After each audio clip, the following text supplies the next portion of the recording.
Austin, he got it! The starter! Mike Tyson in! Austin is the champion! Stone Cold! Stone Cold! Stone Cold! Now the 2-2. Well hit down the left field line. Way back in. Touch the ball, Joe. You'll never hit a bigger home run in your life.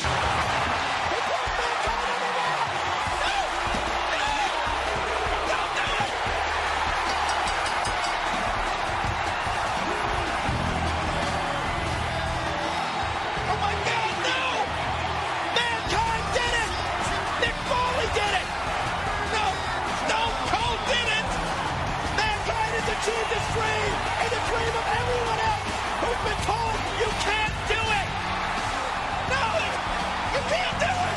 You can't do it. No matter what, got money on my mind, I can never get it up.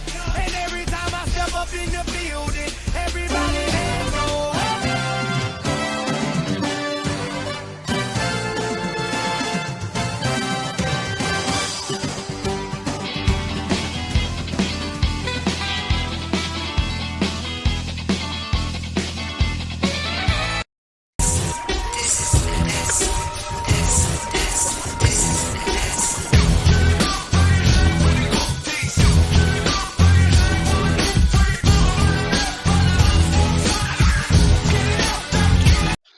If you're new to WWE WAR on the North-South Connection Podcast Network, the test theme is our theme of choice, and also Bill Simmons, apparently, who wants him back in WWE, even though he's been dead for a decade. But so be it.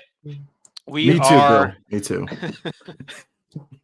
We are here on WWE WAR, the nerdiest podcast by far on the North-South Connection Podcast Network, but we're excited to deliver it to you in audio and video format. Most of our content is simulcast.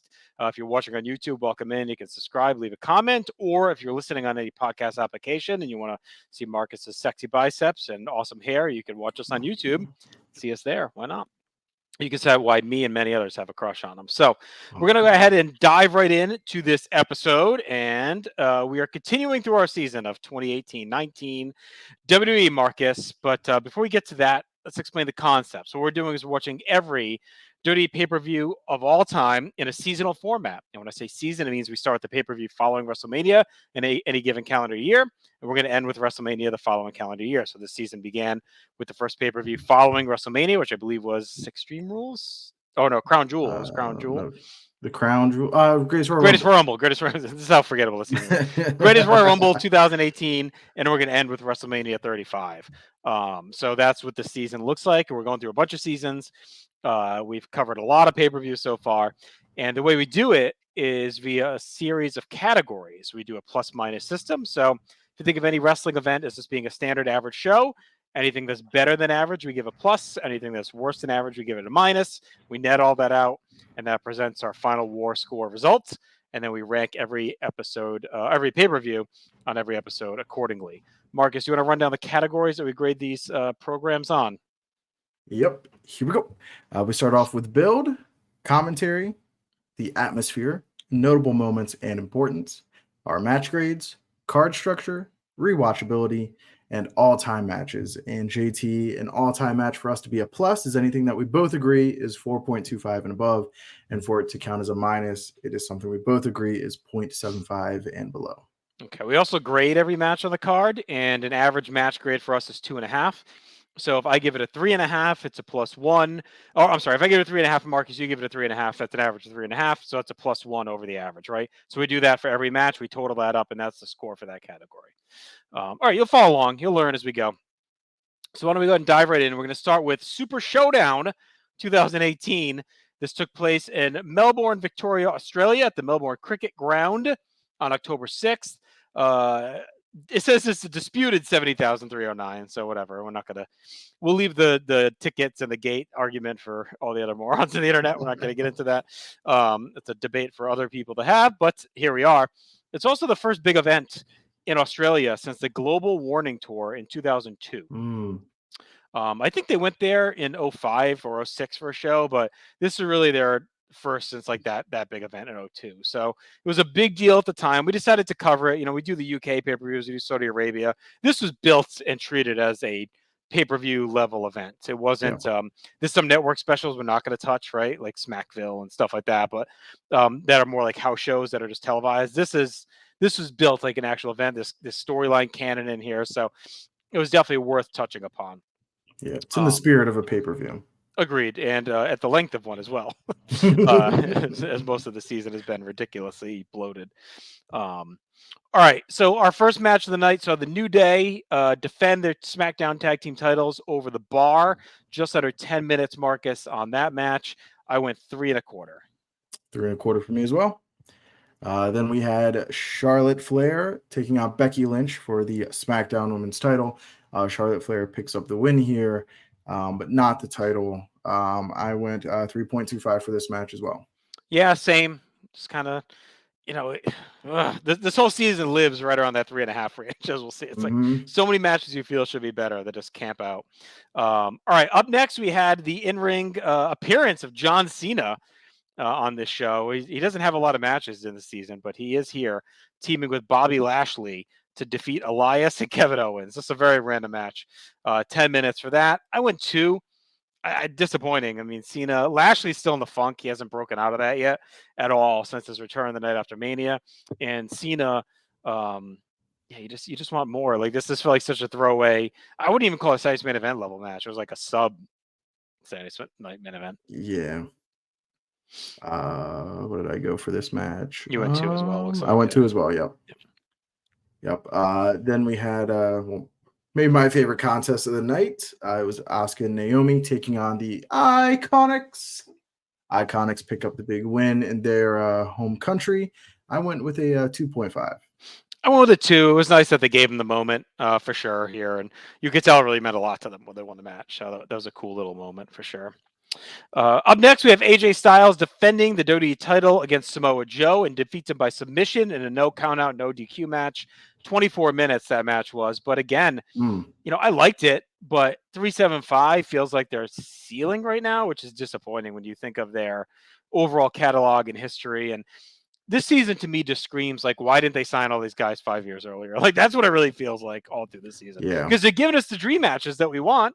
The guys just can't get to that level, whether it's because of the WWE production style or are they just kind of at this point of the career where the gas is a little bit less in the tank.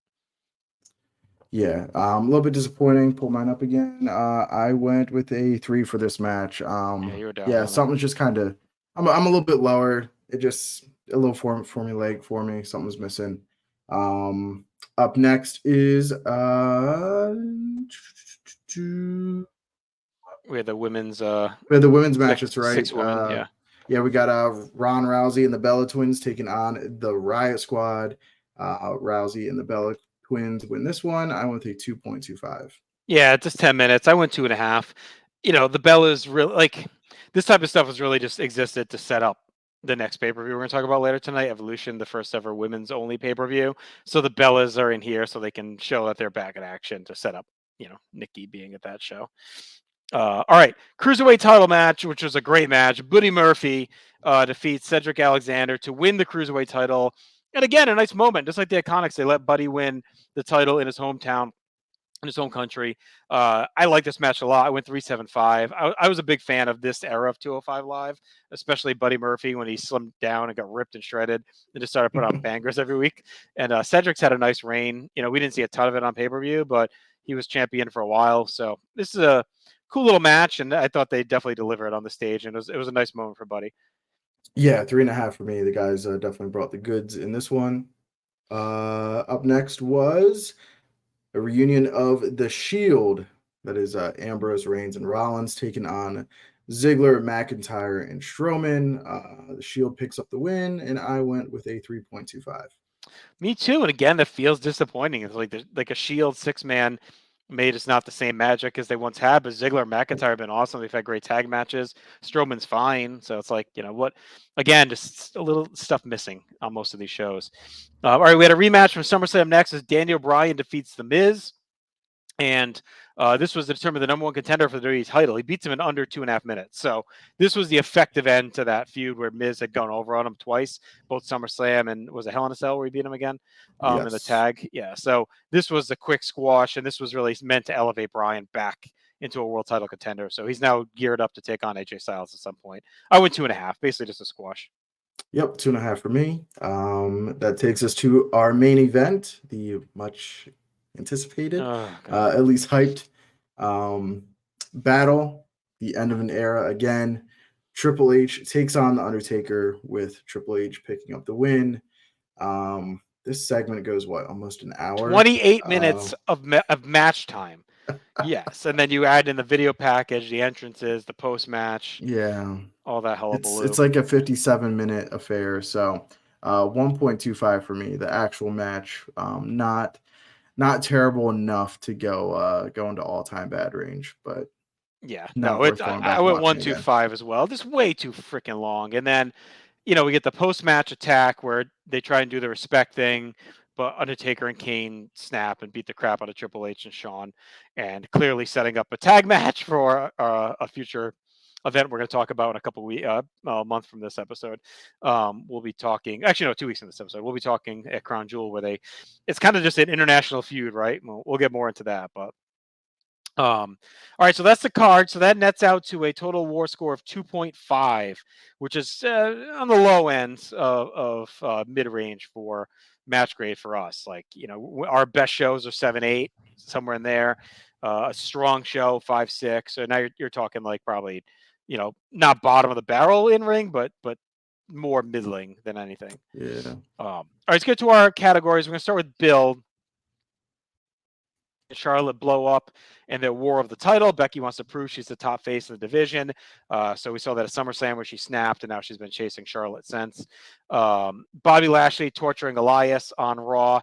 That set up the tag. The Riot Squad trying to make a show out of Ronda Rousey and make their name on her. Cedric Alexander has been unpinned for over a year when Buddy beats him, so point for that. And another point for Buddy too, getting to shredded cruiser shape, trying to make the best of a situation, build himself into a cruiserweight star, got himself into ridiculous shape. A point for the Shield reuniting to take out Strowman, Ziggler, McIntyre. That feud's been raging all fall.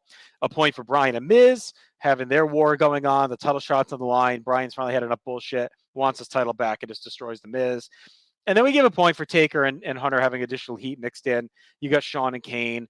They're tying it to Shawn's retirement against Taker. So they're at least trying to make a reason to have this match. Yeah. And it makes you show. It's like the build to this actually wasn't bad. Like if they could have delivered a little bit more in the ring and cut some of the bloating down, which is the case for this whole season. But like the build to this was pretty solid. It was actually a well-anticipated show. Yeah, you've got almost 20 years of history with these guys. Combined or whatever in WWF, WWE. So anytime they use their history, like I generally like it. So yeah, they try to do a little something to heat it up. Our only minuses are a weird use of Cena and his big return. It's been really shaky for him, especially like right now in real time, with him kind of doing like the SmackDown return tour. You kind of realize like he's been part-time, I think, a lot longer than some of us realized. Even going back to 2018. So weird use for him. And then the AJ and Samoa Joe family nonsense going on. It feels like they should evolve the feud from that initial starting point. Yeah, I hated that part of this feud the whole time. Like these guys have a past, they have a history you can draw on to make it work. Instead, they're doing this stupid angle with the family. So, but that's a +6 for build. So that's a pretty strong outing. Commentary, Michael Cole does a pretty, and actually we should level set it. A list of commentators here. It's not on the page. Do you know who they? Oh yeah, here it is. It was Cole, Graves, and Young, Renee Young. So Cole does a good job in the open. He explains how long it's been for Australia to have a show like this. A point for Cole calling back to Lashley and Cena's past rivalry. I like that. It goes back to 2007 and what they went through and how they're teaming here. A point for Cole and Graves doing a nice job explaining the 6th move of doom for Cena that he breaks out. A point for Graves calling out Melbourne is where Rousey lost for the first time in MMA and UFC when she lost to Holly Holm. So that was a nice touch.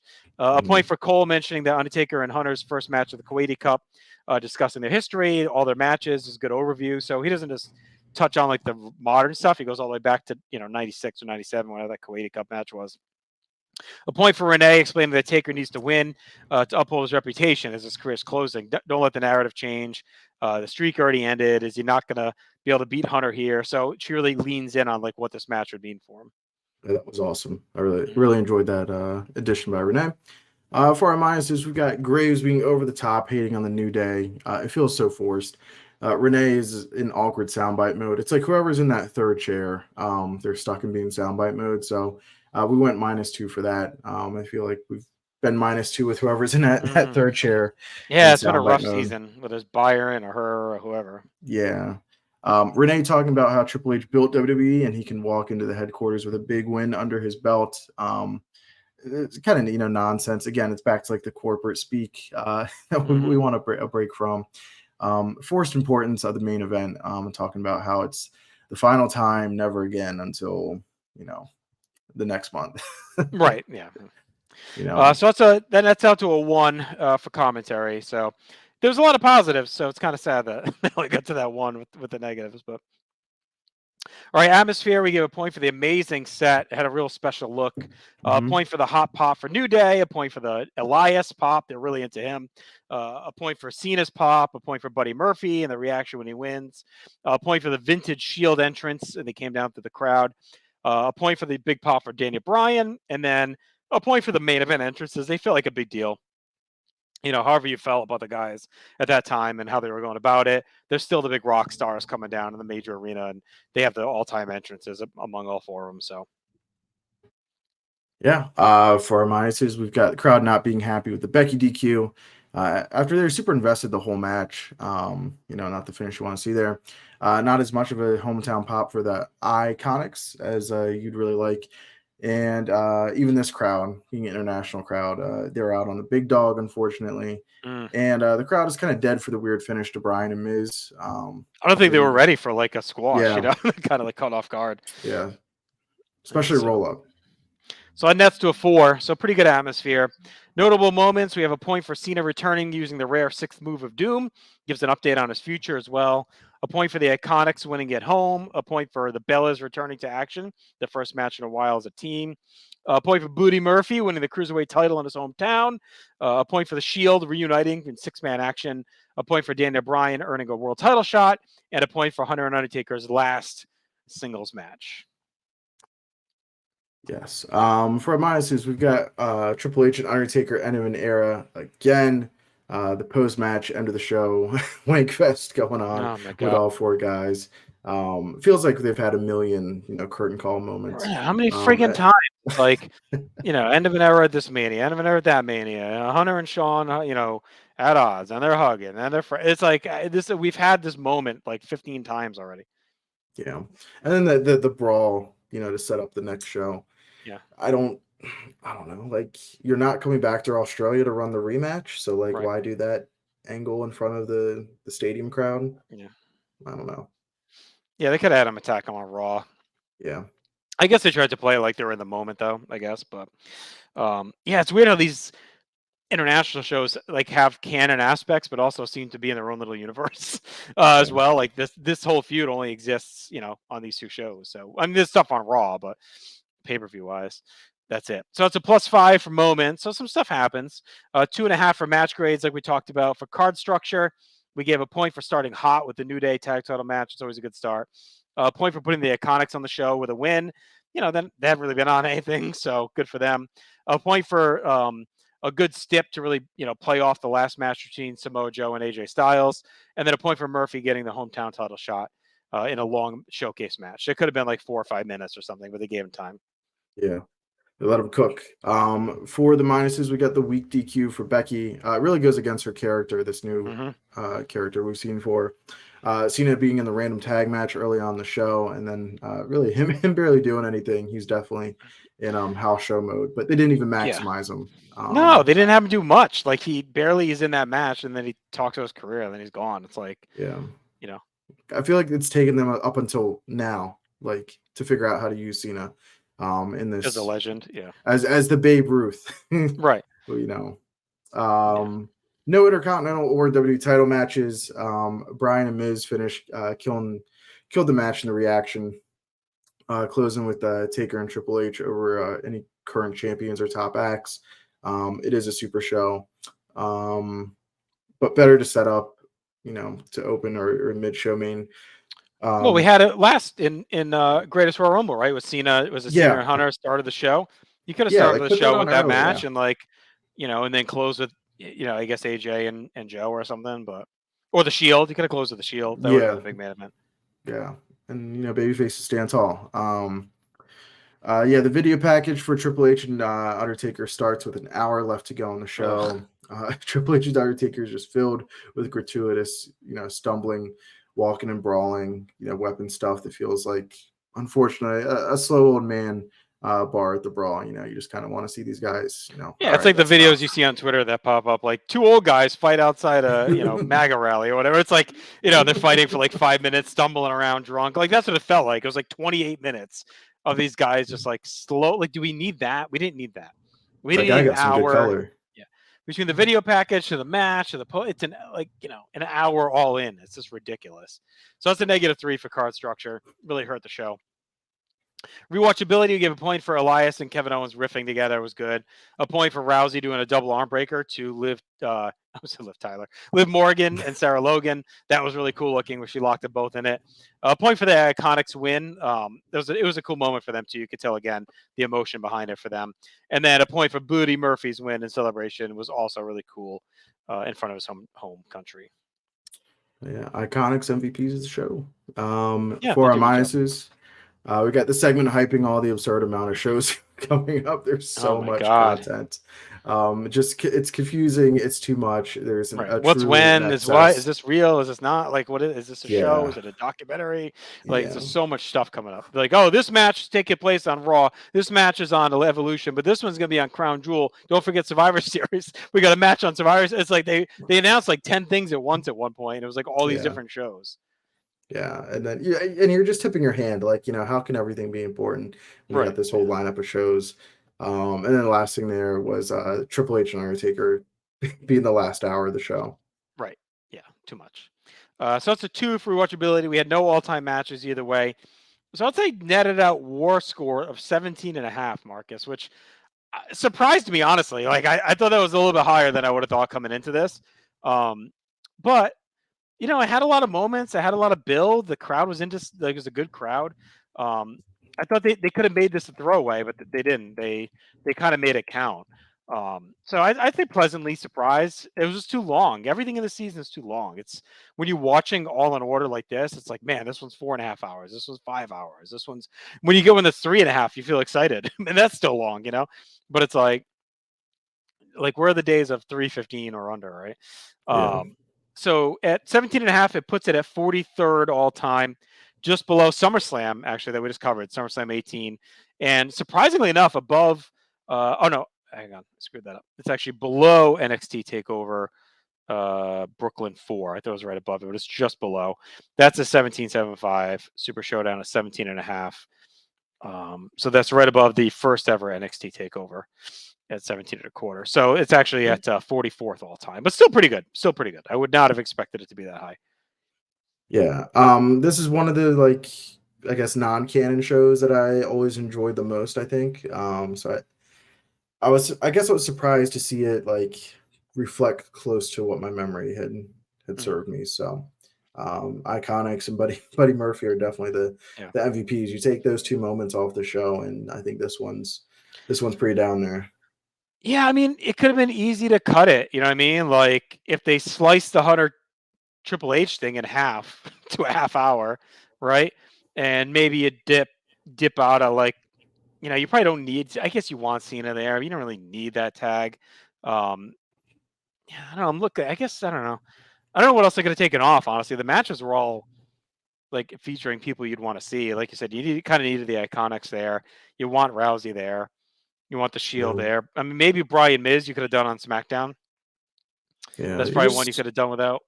But that Triple H Taker match, you you take 15 minutes off of everything on there, and take a half hour. Cut it down from an hour to a half hour, all in, and maybe dip out of Brian Miz, build that for SmackDown, or even Crown Jewel if you want, whatever it is, right? Do it there, and then.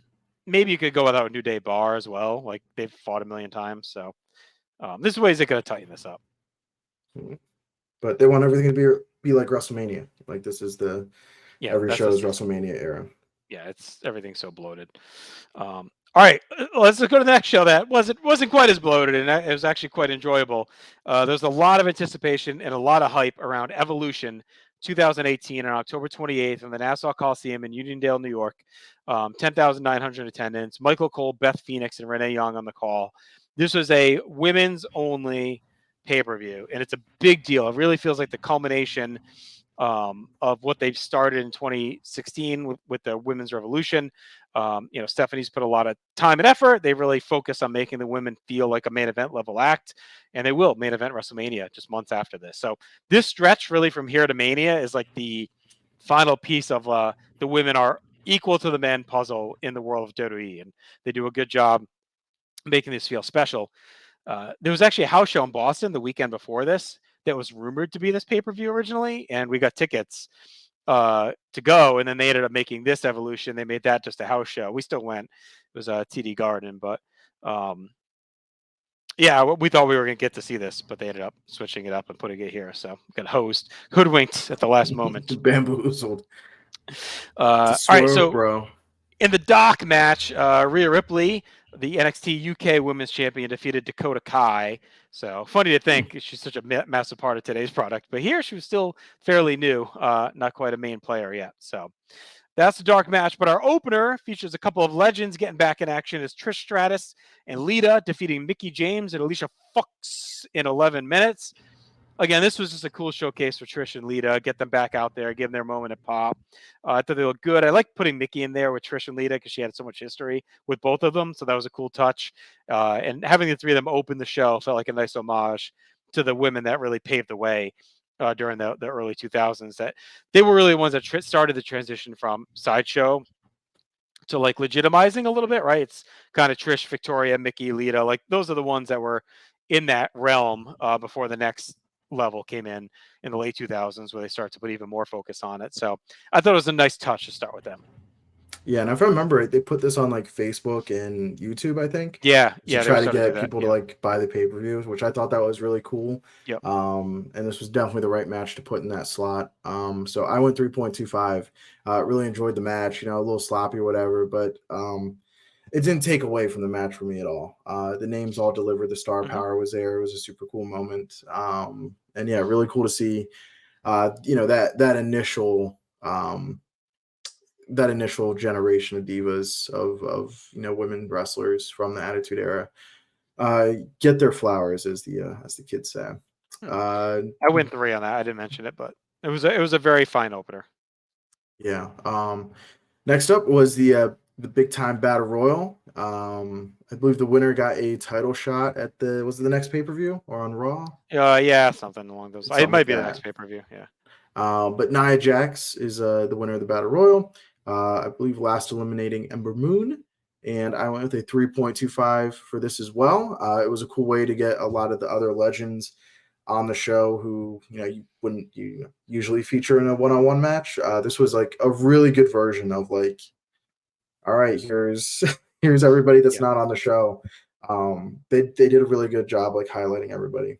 Yeah, and so here's who's in it. You give me your thoughts on them. So we had Peyton Royce, Billie Kay, Molly Holly, Kelly, Tori Wilson, Sonya Deville, Alundra Blaze, Maria Kanellis, Lana, Mandy Rose, Dana Brooke, Michelle McCool, Naomi, Carmella, Ivory, Asuka, Tamina, Zelina Vega, and Ember Moon. And what I liked about it was that they gave them the they didn't have the usual stupid shit show like battle royal entrances, right? Like you get like at a Mania where they're all in the ring or they all come down to the theme. They gave them all like entrances, which I thought was cool, right? Because again, they're showcasing the women, of history and of modern day. They should all get a little bit of shine and not just be in the ring. So I liked that touch. I liked the legends they brought. I thought it was a nice mix. And you're not going to get everyone on this card, right? You can only do so much. So you still get people like Asuka, Zelina, Ember, Sonya, like modern day workers. You get to showcase them here as well. So they didn't leave them in the dust or just have them do like a throwaway segment. Yeah. The one name that always sticks out to me in these battle royals and Royal Rumbles is Michelle McCool. So I'm like, she can still go. But she's content doing battle royals. She always just gets a good reaction. She always looks great in ring. So And again, it's hard to get everybody, one-on-one matches or tag matches or whatever. So she's definitely like this legend might be able to pull it out. Like she's always towards the top of that list. So what do we have next, JT?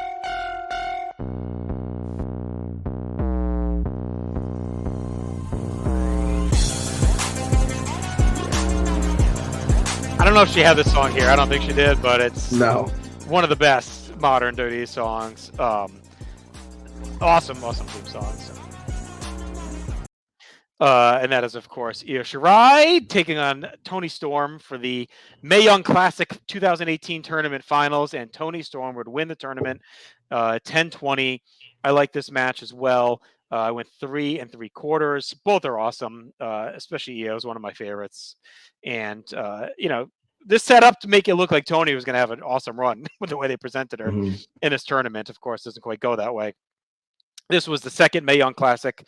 The first one was the year before, and that was won by Kairi Sane when she defeated. Shayna or Kairi? Who won that one? Kairi, right? Yeah, Kairi defeated Shayna in the final, and now this year they had Toni Storm defeat Io Shirai in the final. So, what did you think of this?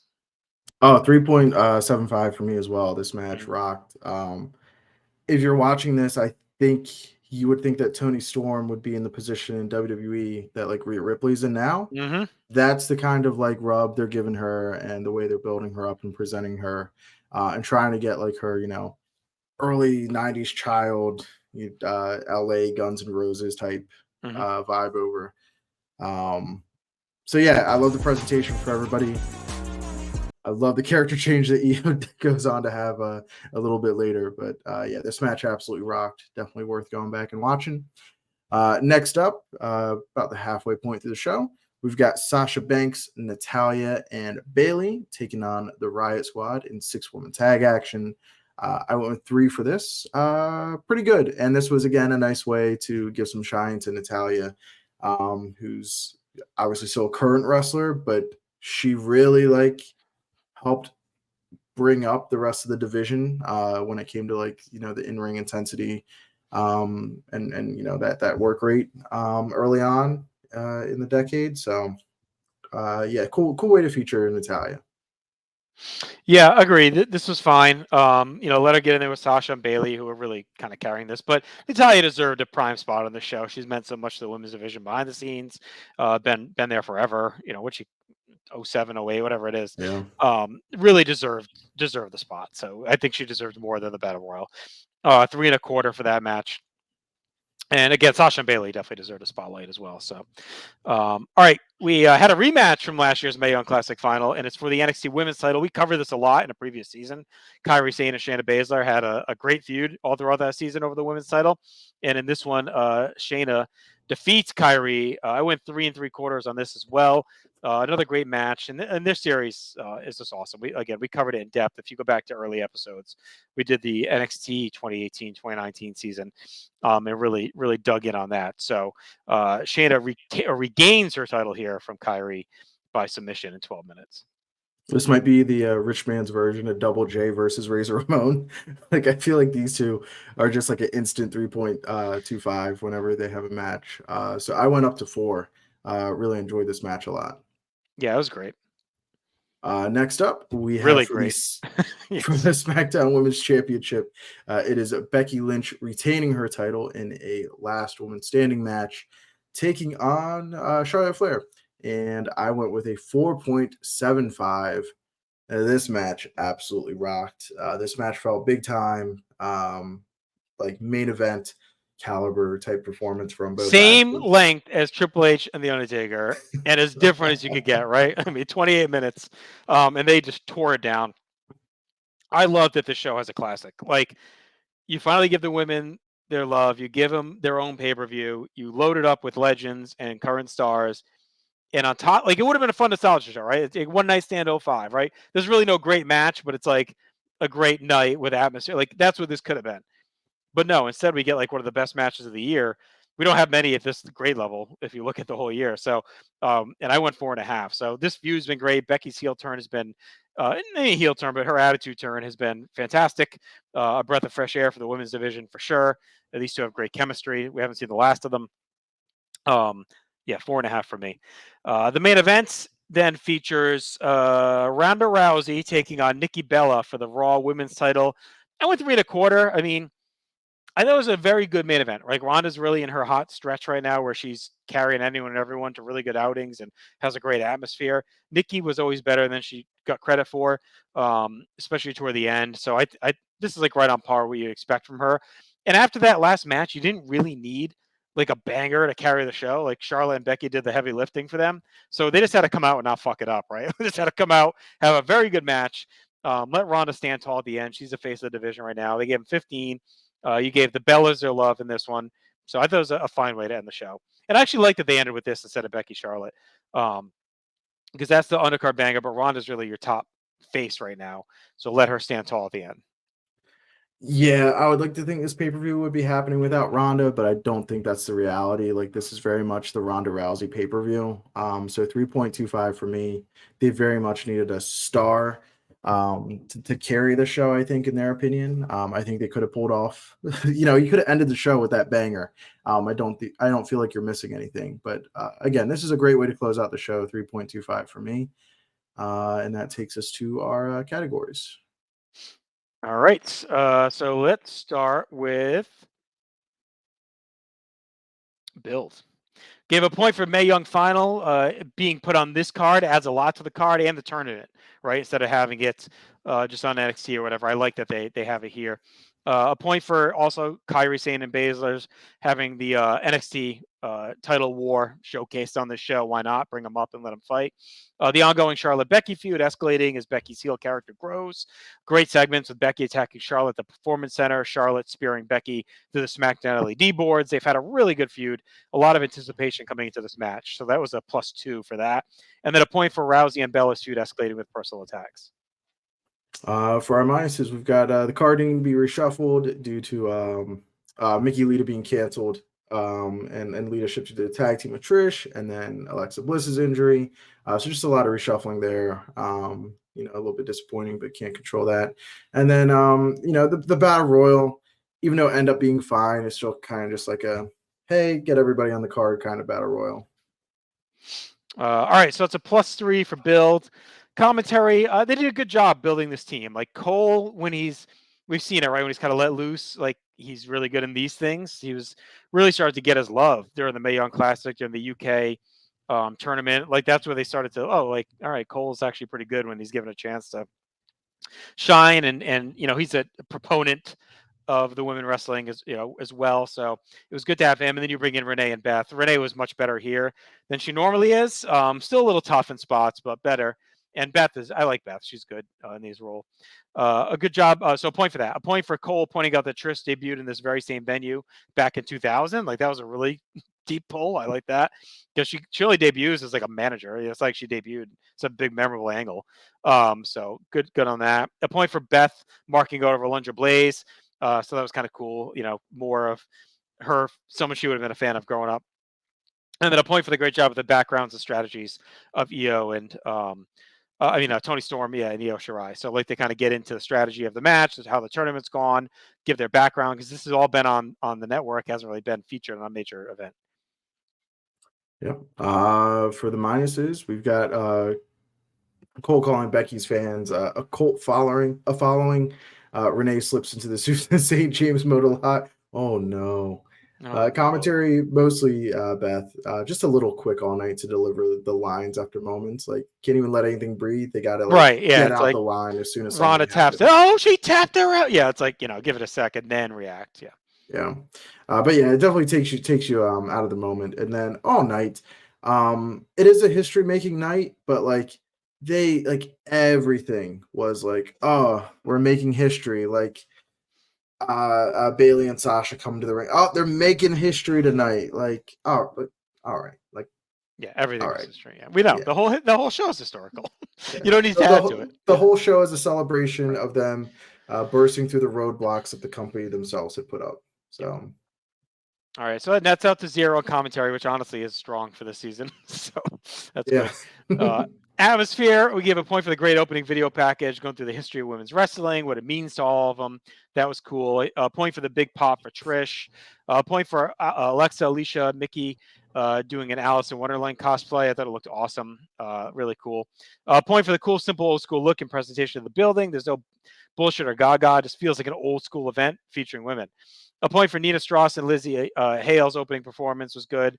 A point for the crowd being molten when Trish and Mickey reignite their longtime feud. A point for having the Mae Young competitors in the crowd watching, like kind of, okay, this could be you in the future. And then a point for the crowd being super hot for Becky. Yeah, atmosphere is dope all night. Only a couple minuses here with the slim down look of the show. Even though it's old school and kind of cool, a little bit of a throwback, it does feel like they cheaped out just a little bit with like how dark it is and in certain spots of the arena. Again, TD Garden probably would have been a better visual, but the crowd also turning on Charlotte hurts the match like down the line. As they start to get to the closing stretch, the crowd definitely starts to flip towards Becky, and that's where you get a lot of all the cult following. And but that's it for the minuses on the show. The crowd really brought it.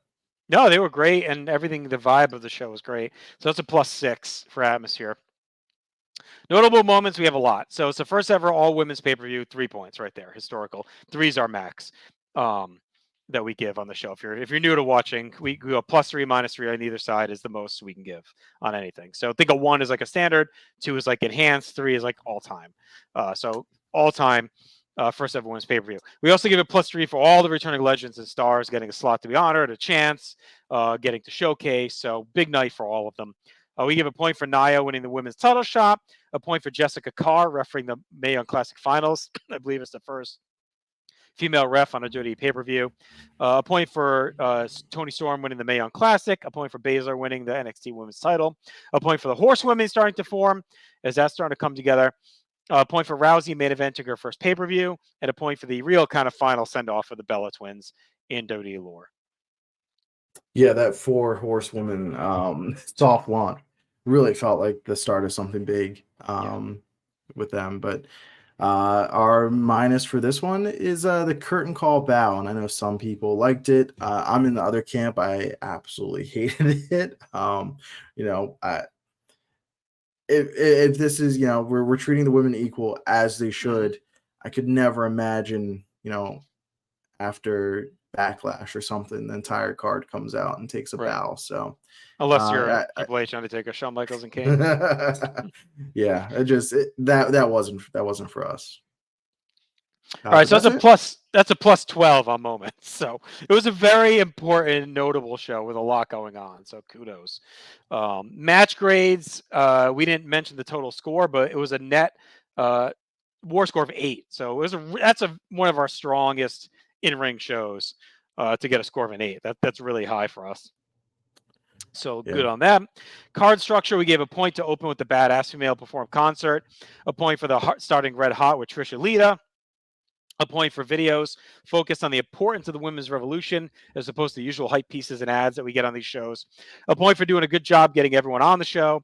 A point for getting to show all the Battle Royal entrances, allowing the stories to be told and what this means to all of them. I mentioned that earlier. I like that. A point for giving the Battle Royal time. It's not just the usual quick pump and dump, just throwing everyone out. Like it actually felt like a real match. A point to showcase the hot NXT women's title feud, and a point for Charlotte Becky. Big stip, helped it stand out on the card, is different. It's the only match with a stipulation. So I liked that piece of it. Starting to get light on the minuses. We might be looking good for the total score.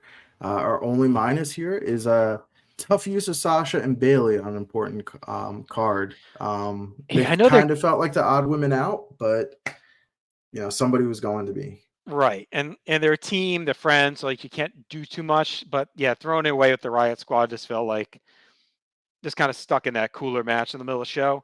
I would have done a respect match with them.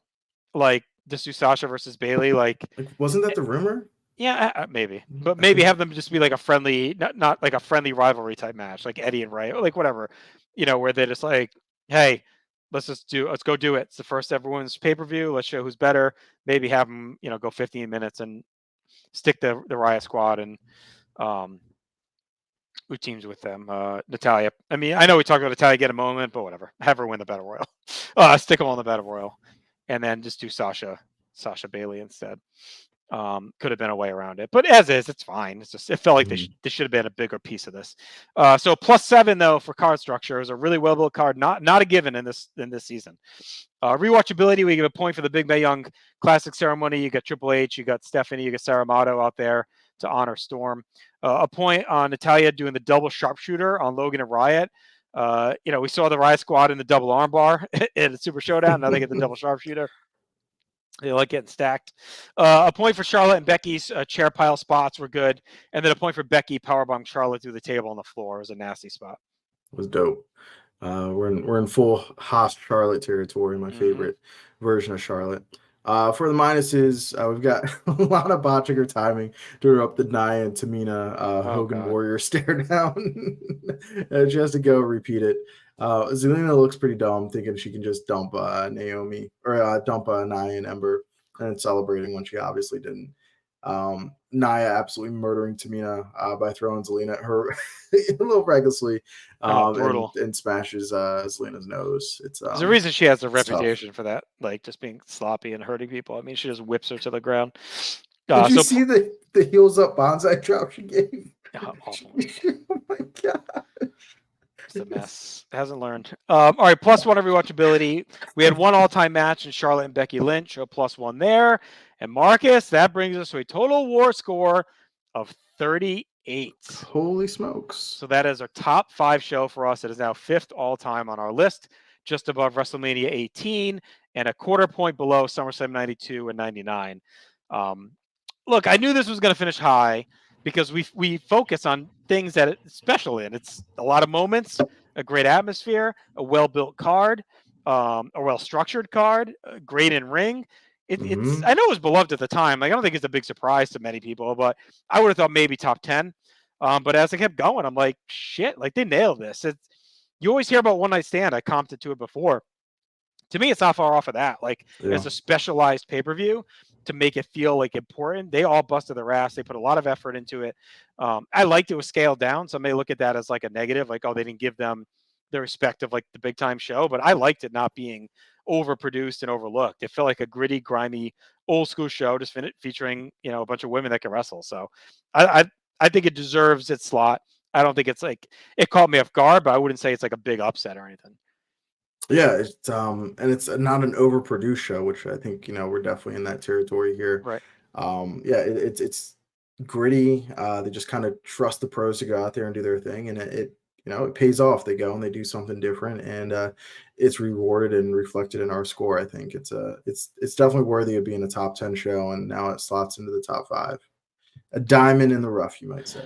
For sure. All right, let's run through our top 10 all time here. Our 10th best show of all time is the 2016 Royal Rumble at 32 points. Followed up, we have WrestleMania 21 with a 33.5. SummerSlam 2015, 35.25. The Royal Rumble 2005 with a 36.5. WrestleMania 18 is our 6th best show at 36.75. Evolution 2018 coming in at number 5 with a 38. All right, tied for 4th and 3rd are SummerSlam 99 and SummerSlam 92 at 38.25. We have 92 touch higher because I had the better match of the two shows. Then we have SummerSlam 2001 with a 39. And then with a commanding first place lead with 44 total points, the 2002 Royal Rumble atop our list. To show you the spread, our worst show of all time is the Greatest Royal Rumble. And Marcus, I'll tell you, we've actually just hit our 100th show by doing Evolution. So our 100th ranked show is Greatest Royal Rumble 2018 with a negative 17.25. So there's your spread. It's about 60 points between the best and the worst. And we're through 100. So congrats, buddy. Congrats. 100 pay-per-views down. We'll see how many more to go. We'll get there. We'll be back in 2 weeks. We're going to continue our journey. We're going to talk Crown Jewel and Survivor Series 2018 as we're getting over the hump of this monstrous season with the content era with tons and tons of long shows and a lot of bloating. We're working our way through. So sure, check out everything we have to offer at North South Connection, both video and audio. Subscribe, follow us on social media as well. We appreciate all the feedback and the love. Everyone, take care, and we'll talk to you soon. And remember to live your life above replacement level.